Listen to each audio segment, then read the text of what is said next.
ప్రజలందరికీ నమస్కారం. Welcome back to our channel. ఈసారి తెలంగాణ బతుకమ్మ కానుక ఏంటో తెలుసా మీ అందరికైతే? ఇది చాలా వరకైతే ఈసారి మొదటిసారిగా మనకైతే అమల్లోకి చేయడం అయితే జరిగిందనమాట.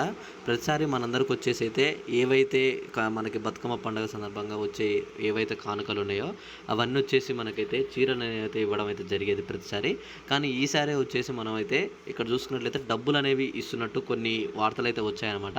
వాటిపైన మన సీఎం రేవంత్ రెడ్డి గారు కూడా ఒక స్పష్టత అయితే ఇచ్చారనమాట. ఈసారి బతుకమ్మ కానుక వచ్చేసి చీరలైతే ఇవ్వట్లేదు, డబ్బులనేవి పంపిణీ చేస్తున్నామని చెప్పేసి అయితే కొన్ని ఇన్ఫర్మేషన్ అయిన వార్తలైతే ఇచ్చారనమాట. అసలు మనకి అమౌంట్ అనేది ఎంత ఇస్తున్నారు, డబ్బులు అనేది ఎవరెవరికి ఇస్తున్నారు అన్న దాని గురించి మీ అందరికీ స్పష్టంగా నేనైతే ఈ వీడియోలో చూపించబోతున్నాను. మరి ఈ వీడియోలోకి వెళ్ళిపోయే ముందు మీరందరూ ఏం చేస్తారంటే తప్పకుండా ఈ వీడియోని ఒక లైక్ చేసి మిగతా ఎవరైతే మీ వాళ్ళు ఉన్నారో వాళ్ళకు కూడా షేర్ చేయండి. ఈ వీడియో చాలా యూస్ఫుల్ అవుతుంది అని చెప్పి అయితే నేను అనుకుంటున్నాను. అయితే ఇక్కడ మనం లేట్ చేయకుండా టాపిక్లోకి వెళ్ళిపోయినట్టయితే ఈసారి మనకి బతుకమ్మ కానుకగా వచ్చేసి అయితే ప్రతి ఒక్కరికైతే 10,000 నుంచి 20,000 రూపాయల వరకు అయితే మనకైతే అందజేస్తున్నట్టు కొన్ని సమాచారాలు అయితే వస్తున్నాయన్నమాట. మన రాష్ట్ర ప్రభుత్వం కూడా ఈసారి కొత్తగా అయితే అమల్లోకి తెచ్చిందనమాట ఈ పథకాన్ని వచ్చేసి.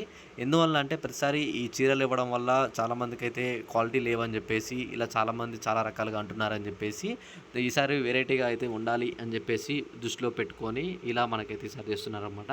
20,000 నుంచి 30,000 వరకు అయితే డబ్బులు అయితే ఇస్తున్నట్టు కొన్ని అప్డేట్స్ అయితే ఉన్నాయి.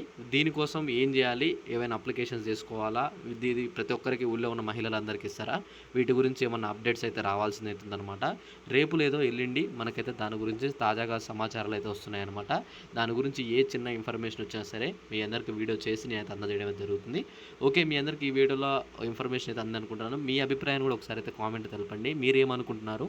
ఒకవేళ మళ్ళీ యథావిధిగా చీరలు ఇస్తేనే మంచిది అనుకుంటున్నారా, లేకపోతే లేదు అమౌంట్ ఇస్తే మంచిది అనుకుంటున్నారా, లేకపోతే ఇంకేమైనా ప్రైజ్ అలాంటివి ఏమైనా పెడితే బాగా అనుకుంటున్నారా అని చెప్పేసి మీరేమైనా అనుకుంటే తప్పకుండా ఒకసారి అయితే వీడియో కింద కామెంట్ చేయండి.